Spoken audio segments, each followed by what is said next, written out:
Kawan nganu kawan Pak Gebang. Ya Pak Purbasmana ingkang sampun pareng bimbing kula. Iki lakone jane dawa lho truk ijik tekan Renuka Moksa. Wah, dipoteng-poteng wah. Wong tekan Renuka mati kok moksa. Terus karo panjenengane Pak Purut ketok nak melu. Lah iki lho nang kene iki roe nang kene iki. Wah. Ora dadi boyo pengapa ya, Truk ya? Iya. Penting mayang ngono wae. Heeh. Karo belajar. Karo iki nganu apa pencipta naskah sairingane. Dijikok saka naskahe Bapak Nggulan Dasatnya Indonesia. Tepuk tangan. Bapak Blasius Subono kang sampun paring sanggit naskah lan iringan. Ayo, kawan aku ora lali ngaturake panuwun kelawan kabeh pembimbing. Nah, iya bener kuwi.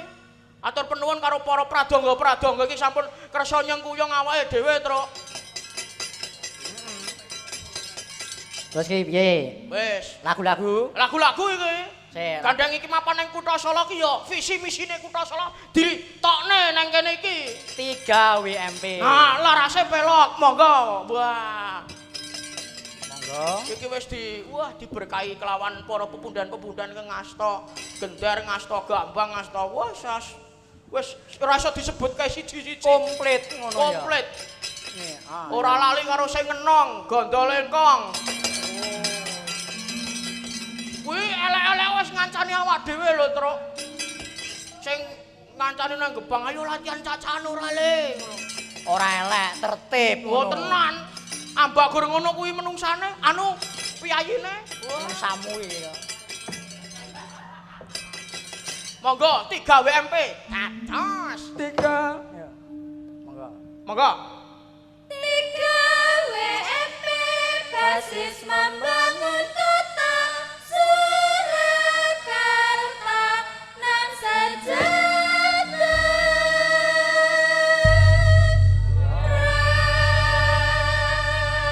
Nono. Ya.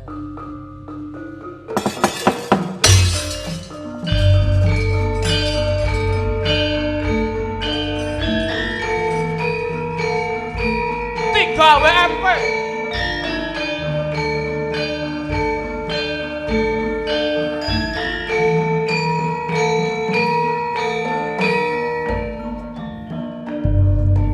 Ayo bersama bahu-membahu bekerja membangun kota Surakarta berbudaya mandiri dan sejahtera dengan falsafah waras mahasiswa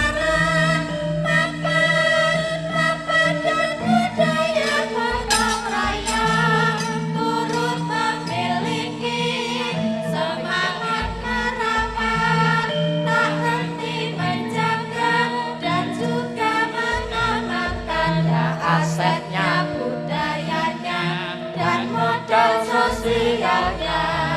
3 WMP basis membangun kota Surakarta. Rodok sesek.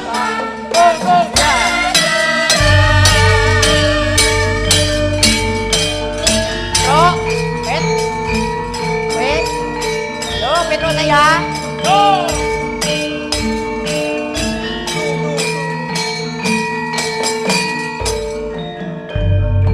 Yo bebareng Gareng, Pak Wali rawuh. Pak Wali rawuh. Pak Wali rawuh. Wah, syukur alhamdulillah. Yo, yo, monggo Pak Wali. Yo. Surakarta Ampun Jaya Mandiri Hati falsafah waras mahasiswa mapan dan budaya gotong royong melu hajar bening umragut kumati tak kedat rumangsa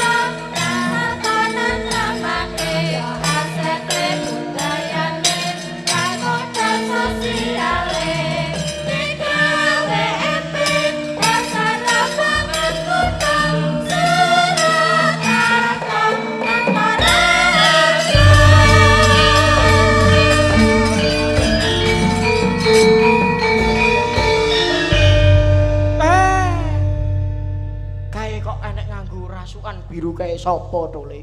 Sapa truk kae truk? Pak Wali. Hah? Pak Wali. Sugeng rawuh Pak Wali.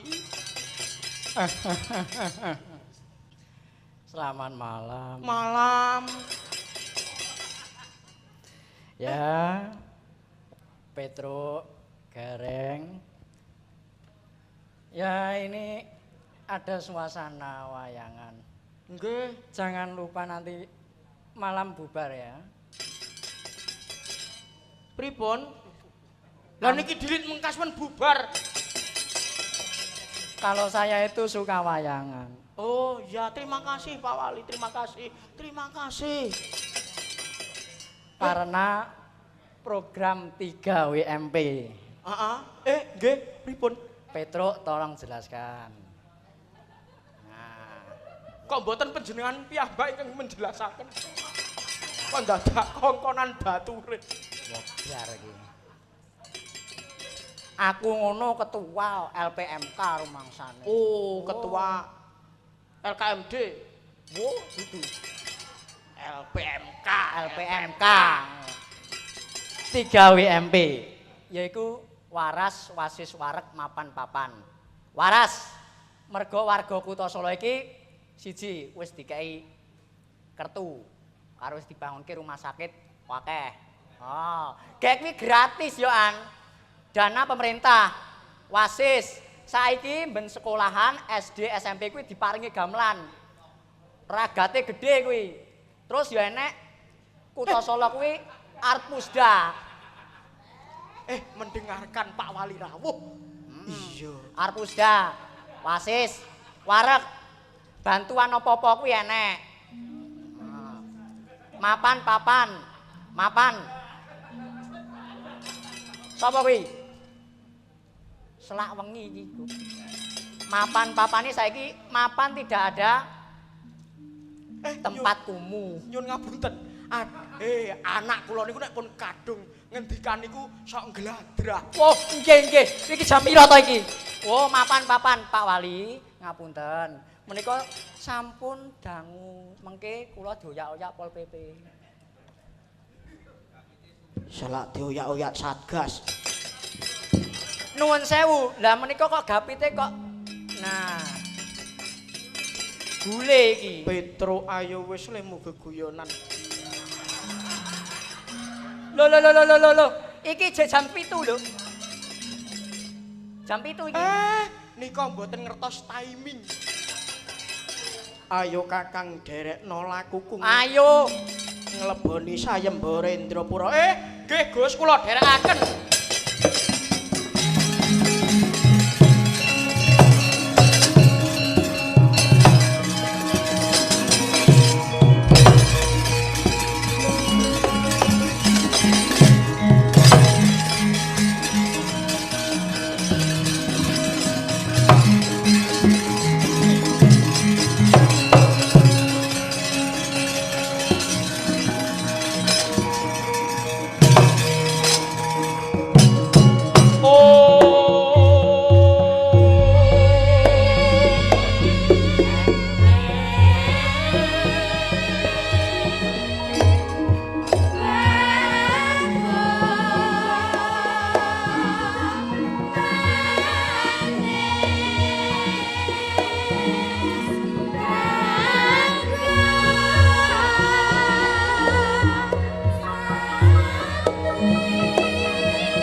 Mangkuta Raden kang katemben sowan.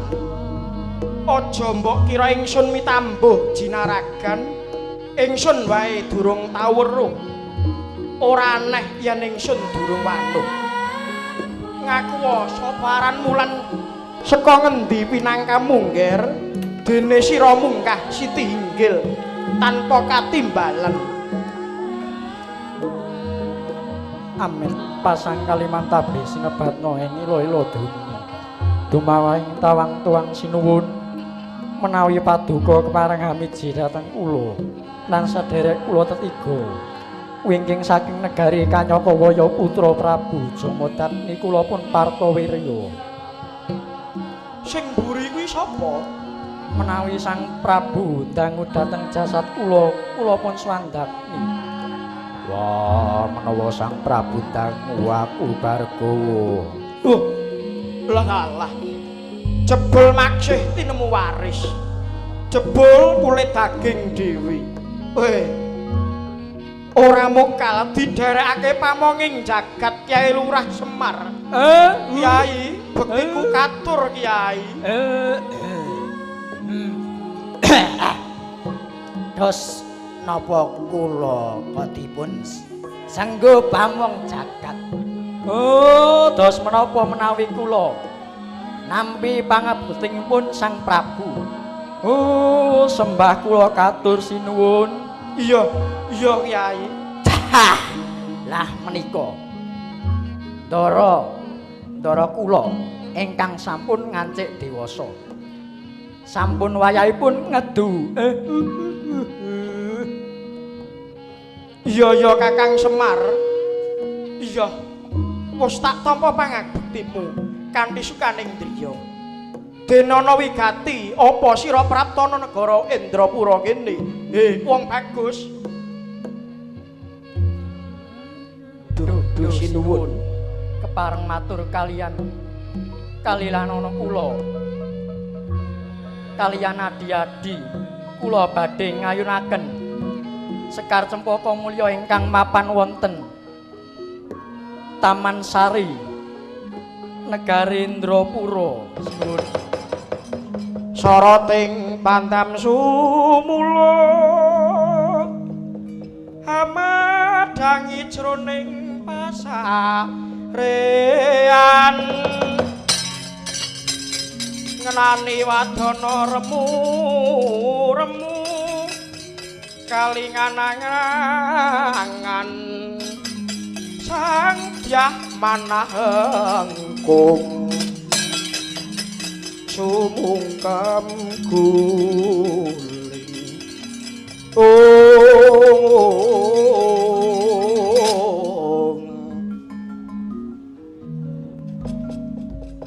jagat Dewa Bathara suka syukur mring Hyang Agung dene samengko kepareng ngayunake putriku Nini Dewi Danuresmi kelawan Danuretna.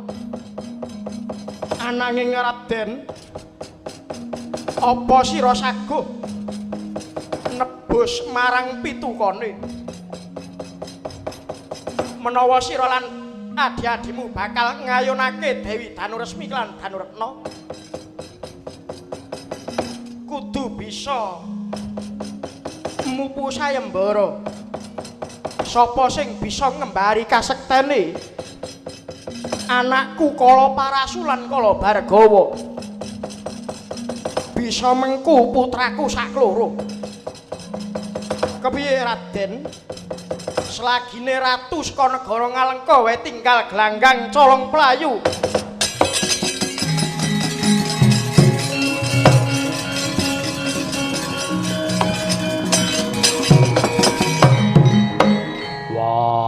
Kakang Partowirya, apa dene Kakang Swandagni Saguwana, aku kang bakal leboni ana blapar kawat. Sebabe apa kok sira darbe atur kang kaya mangkono? Jadi Bargawa kepiye? Yo, bekte-bekte anggonku ngabekti marang sedulur tuwa. Sebab piwulang tata krama wis menawa sedulur nom wajib bekti marang sedulur tuwa. Ora aja iki mono kewajibanipun Kakang. Merga sing bakal ngayunake putri Indrapura kuwi mung pun Kakang kelawan Yai Swandagni.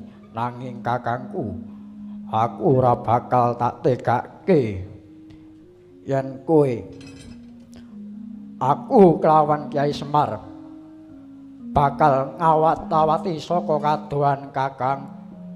Inggih Gus. Kula nggih nderek jampangi saking ketebian Weh lah dalah. Oh, wong bagus gedhe dhuwur.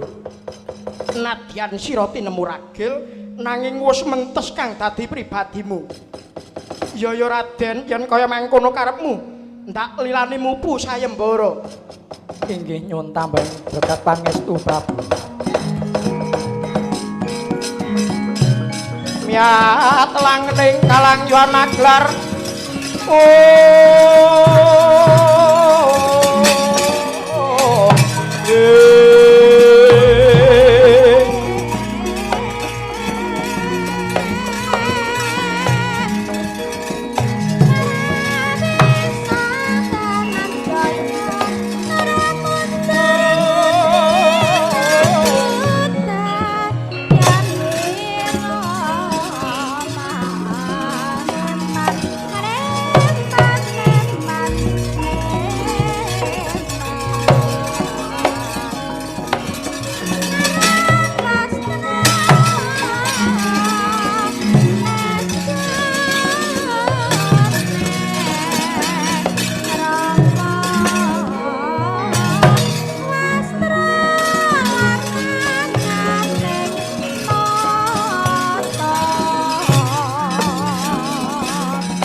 Para saksa kura kakiri-kiri keng nyalir Prabata abang kalagar mangwa mungsuh haminta lawan anggro srusima nabdo kadya yunggal manubruka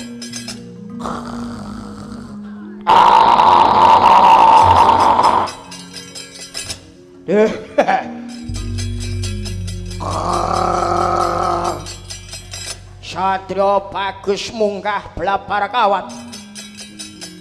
Ngaku kowe wong saka ngendi, Gusti? Aku pawongan saka Praja Kanyakawaya. Aranku Partowirya. Lilanana aku bakal mupu sayembara. Bakal methik Sekar Cepaka mulya saka kedaton Indrapura. Aku kadang muda Kakang Partowirya, dene aku Swandakni. Sediaku bakal mengku garwa Dewi Resmi.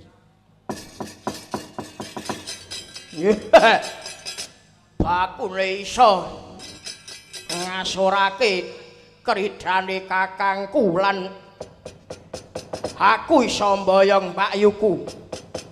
Kowe mestine weruh ratu sing gagah-gagah sentosa dada paune wae padha playu salang tuncang. Kowe mung sekepel kok arep mupu sayembara penyat-nyat soroh nyawa. Kala Parasu lan Kala Bargawa. Aja kakehan sumbar mara majo jogeta tak kendhangi.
mangkan dewa dibya maramatsu gading paryanya kamuning kang trisula panggah